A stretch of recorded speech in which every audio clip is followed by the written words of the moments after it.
Bonjour à tous, dans cette vidéo, on va essayer de voir un exercice sur la loi des grands nombres, moyenne empirique, somme de variables aléatoires. En fait, c'est un exercice bilan euh, sur tous les chapitres de probabilité en terminale. Voilà, ça commence de la loi Bernoulli, binomiale, etc. jusqu'au bout. Voilà, jusqu'aux inégalités, estimations, Chebyshev, etc. Donc, alors, un exercice, on vous propose, on lance 6 fois une pièce équilibrée. Voilà. Pour chaque i de 1 à 6, on va noter x indice i, la variable aléatoire, égale à 1 si on obtient pile au ième lancé, et 0 dans le cas contraire. Donc, cette notion de variable aléatoire a été vue en première. C'est vraiment quelque chose de simple et qu'il faut juste bien un petit peu cerner, on va dire. Donc cette variable aléatoire, si je me permets un petit peu de juste rappeler, en fait c'est une application, c'est une fonction euh, qui va de oméga dans R. Et qu'est-ce qu'elle va faire? Oméga, on sait ici qu'on lance 6 fois une pièce équilibrée, donc c'est soit pile soit face, vous voyez. Et donc euh, à pile, elle va associer quoi? Elle va associer 1, et à face, elle va associer 0. Sachant que i ce sont les nombres de lancers. On a lancé 6 fois. Donc le premier lancé, deuxième, etc. Voilà. Mais attention, ici l'exercice, voilà, ça c'était un petit rappel.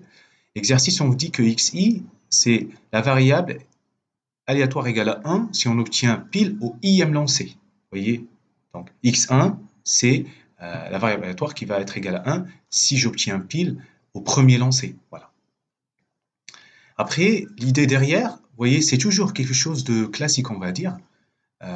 Chaque xi, voilà, ça soit égal à la variable aléatoire, va avoir comme image, vous voyez, l'ensemble d'images ici, c'est soit 1, soit 0. Donc, indirectement, vous êtes dans la situation de cadre d'une loi de Bernoulli, on va dire. Cette variable aléatoire, c'est une loi de Bernoulli parce que c'est échec ou succès. Succès ici, c'est pile. Échec, c'est obtenir face. Probabilité du succès, c'est un demi, puisqu'on lance une pièce équilibrée. Voilà. Alors maintenant, S6 qu'ils ont noté, c'est x1 plus x2 plus jusqu'à x6. Alors ça, il faut le comprendre. En fait, x1, tout seul, voilà, c'est obtenir pile au premier lancer. Donc ça suit toute seule loi de Bernoulli. x2, la même chose. x3. Et on va voir que chacune voilà, de ces variables aléatoires, donc elles vont être indépendantes. Donc une n'influe pas sur l'autre. Voilà. D'accord? Puisqu'on lance 6 fois la pièce, on ne change pas le motif, etc. Et donc cette somme, en fait, ce qui est caché derrière, c'est que vous allez maintenant générer ce qu'on appelle un schéma de Bernoulli. Ça, c'est important. Et donc la variable S6, donc elle va suivre une loi binomiale. Donc voilà, donc il faut vraiment faire attention à la différence entre loi binomiale, loi de Bernoulli, entre xi qui est chacune des variables aléatoires et S6 qui est la somme. Voilà. Donc ce sont des petits détails, mais ce sont ces détails qui font la différence dans la compréhension de l'exercice. Voilà. Donc j'ai en quelque sorte un petit peu rappelé des choses et en même temps répondu à certaines questions. Alors, si vous voulez, on va lancer la correction. Euh, la première question, on vous dit, euh, voilà, justifier que pour tout i, donc quel que soit i, donc les 6 lancés, chacune des variables aléatoires, xi va suivre une loi de Bernoulli. Alors, comment on va rédiger ça? Ben, alors, l'idée, elle est toute simple. Euh, au ième lancé,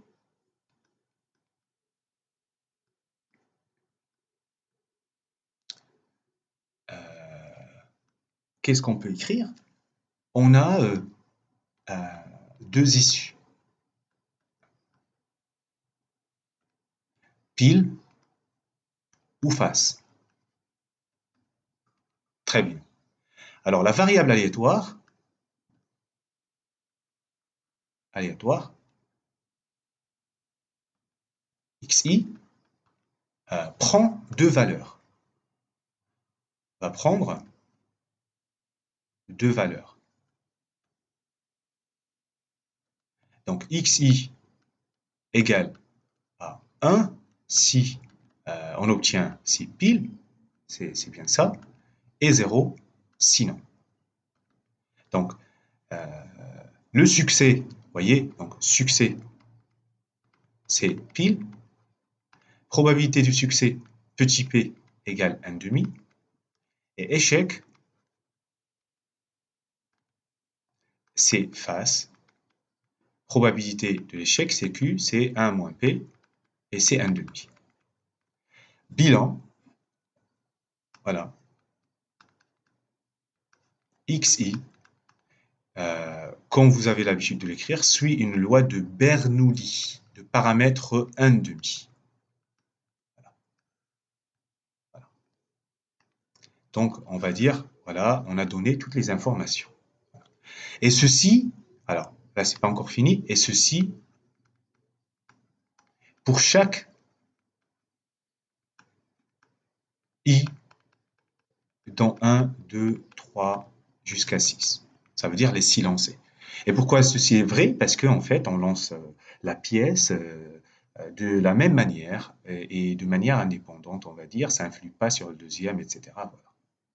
Si vous voulez, gardez en tête le fait que je fais un tirage avec ou sans remise. Vous voyez, avec remise, je change toutes les données, alors que avec remise, on ne change pas, pardon, mais sans remise, on change toutes les données. Voilà. Alors, on va essayer d'avancer. Donc, on a justifié que xi suit une loi de Bernoulli. Alors, ils disent donner, donc on est à la première question, calculer l'espérance. Alors, ben, on connaît notre cours, l'espérance de xi, c'est p, c'est 1,5. La variance de xi, c'est p fois 1 moins p, c'est un quart. Vous voyez, c'est le cours directement. Il n'y a absolument rien à ajouter. Alors maintenant, la question 2. Voilà. Question 2, en déduire l'espérance de S6 et la variance de S6. Alors, attention. Alors, espérance de S6. Alors, je vous rappelle, S6, c'est x1 plus x2 jusqu'à x6. D'accord? Alors, l'espérance de S6. Donc, c'est l'espérance d'une somme i égale 1 jusqu'à 6 de xi. Alors, regardez bien, l'espérance d'une somme, c'est une somme de l'espérance parce que l'espérance est linéaire. L'espérance est linéaire. Est linéaire. Voilà. Donc, c'est la somme pour i égale 1 jusqu'à 6 de l'espérance de xi. Et donc, je remplace, c'est la somme pour i égale 1 jusqu'à 6 de 1,5. Et donc, c'est 6 sur 2, c'est 3. Voilà.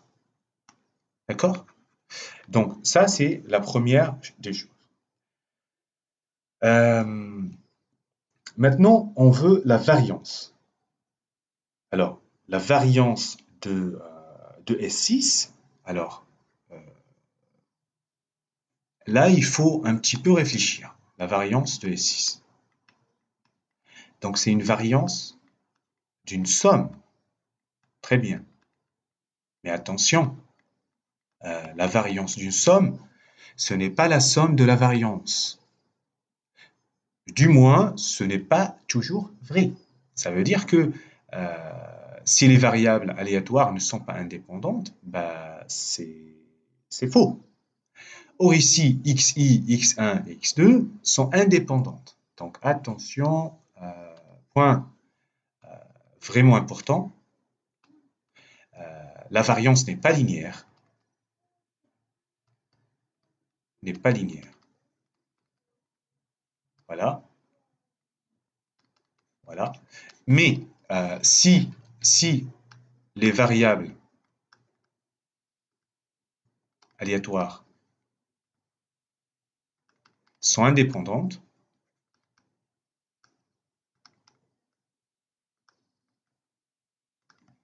alors, donc si les variables aléatoires, on va dire x1, x2 jusqu'à x6, alors la variance de la somme, c'est égal à la somme des variances. Ici, dans notre cas, c'est ce que j'ai dit tout à l'heure, donc c'est les xi sont indépendantes. Voilà. Donc la variance de la somme, c'est la somme des variances. Voilà. Et donc, ça fait la somme pour i égale 1 jusqu'à 6 de 3. Pardon, je dis une bêtise, c'est pas 3, c'est ce qu'on a fait tout à l'heure, on a trouvé un quart. Voilà, je remonte rapidement, on a trouvé un quart ici. Et donc, ça fait 6 sur 4. Ça fait 3 demi. Voilà. Donc, s'il vous plaît, voilà, gardez en tête cette espèce de, par rapport à la variance, c'est vraiment complètement différent de l'espérance. Ok, alors on va avancer. Qu'est-ce qu'il demande maintenant? La question 3. Comment aurait-on pu retrouver directement ce résultat que représente S6? Alors, c'est ce que j'avais fait au début sur les petits rappels, en fait. C'est que chaque xi suit une loi de Bernoulli de paramètre 1,5. Et les xi sont indépendants. Enfin, les variables aléatoires sont indépendantes. Voilà. OK? Donc, S6 qui est égal x1 plus jusqu'à x6 suit une loi binomiale de paramètres 6 et 1,5. Ça, c'est vraiment, vous voyez, donc quelque chose de classique. Voilà.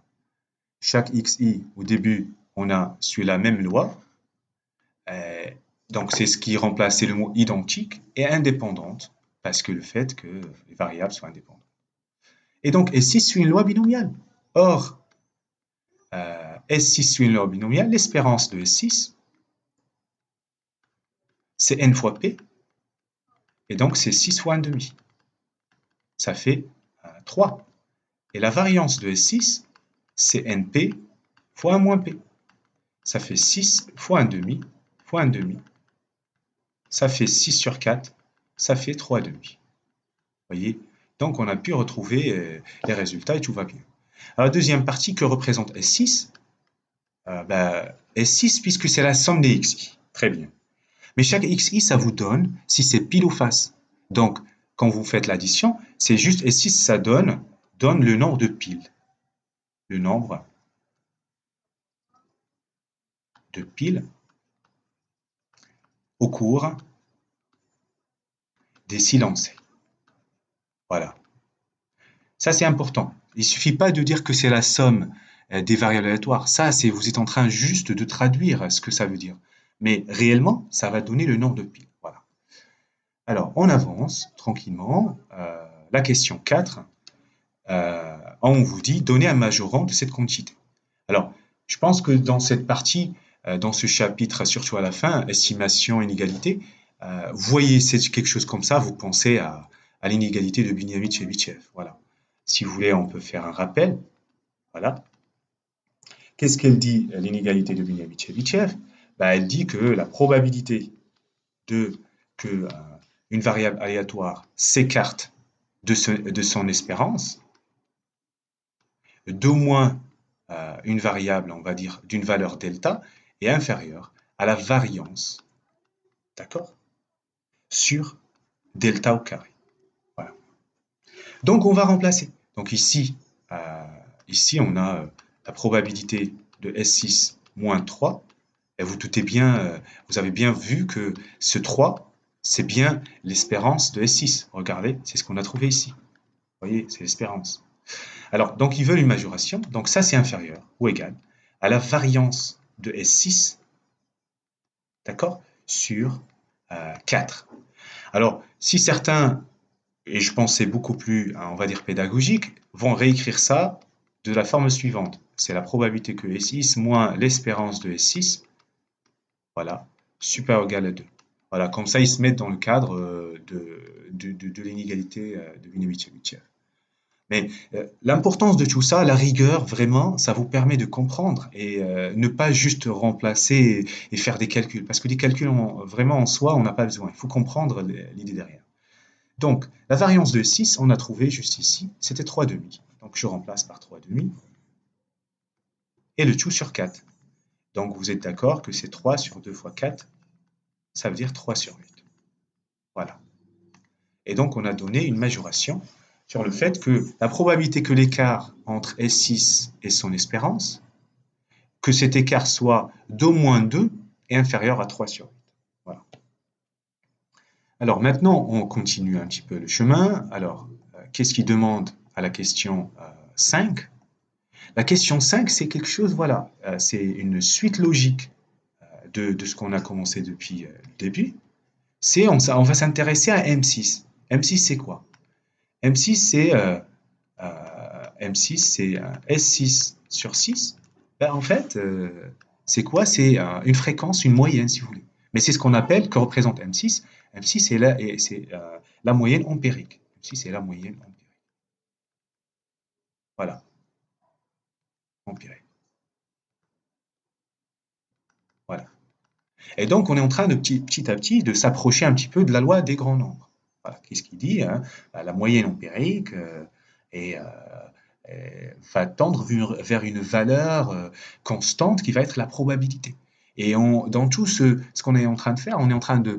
le début, c'est lancer un dé, et on sait que lancer un dé, la probabilité, c'est de 1,5, en théorie. Et en réalité, quand on fait des simulations, c'est pas toujours 1,5. Ça dépend du nombre de lancers. Alors, ici, pour pratiquer un petit peu les calculs, déterminer l'espérance de M6 et la variance. Alors, regardez, espérance de M6. M6, c'est l'espérance de S6 sur 6. L'espérance est linéaire, donc ça fait 1 sur 6, l'espérance de S6. Voilà. Et donc, l'espérance de S6, on a vu que c'était 3, donc ça fait 1 sur 6 fois 3. Et donc, ça fait 1 demi. Voilà, espérance de M6. Alors, ils veulent la variance de M6. Alors, c'est ce que j'ai dit tout à l'heure, la variance n'est pas linéaire. Et c'est là où on va le voir. C'est la variance de S6 sur 6. Eh bien, écoutez, quand vous avez variance, hein, je la mets à gauche là, variance pour A dans R, variance de AX, c'est A au carré variance de X. Vous voyez, c'est tout sauf linéaire. Donc la variance de S6 sur 6, c'est 1 sur 36 variance de 6. Or, la variance de S6, on avait trouvé que c'était 3 demi. Voilà, c'est ce qui est là. D'accord? Voilà. Donc 3 demi, on remplace, ça fait 3 demi de tout sur 36. Alors, donc, ça fait 3 sur 2 fois 36. Voilà. Et donc, ce qu'on veut faire, c'est que, alors, M6, on est d'accord, voilà, etc. La variance, donc il suffit de faire ce calcul. Voilà. Alors, si on regarde 6, tac, tac, voilà, je vous laisse faire les calculs juste pour ne pas faire tarder. Alors, la dernière question, c'était quoi? C'était voilà, c'était pour la loi des grands nombres. Donc, on veut donner une majoration pour cette quantité. Donc, la majoration, ça va être la probabilité donc que M6 moins 1 demi soit supérieur ou égal à 1 tiers, bah, c'est inférieur. Voilà. Parce que le 1 demi ici, vous avez bien compris, c'est l'espérance de M6 encore. Vous voyez? Alors, donc, c'est inférieur à la variance de M6 sur 1 sur 3 au carré, c'est 1 sur 9. Or, la variance de M6, alors, c'est ce qu'on a ici calculé. Donc là, c'est le calcul, c'est 1 sur 24. Et donc, si on veut remplacer, alors, on va remplacer par la valeur. Donc, quelle valeur? Si je donne, etc. Donc voilà, ça va faire 9 fois la variance de M6. Et vous pouvez faire les calculs sans problème. Et voilà, bon courage.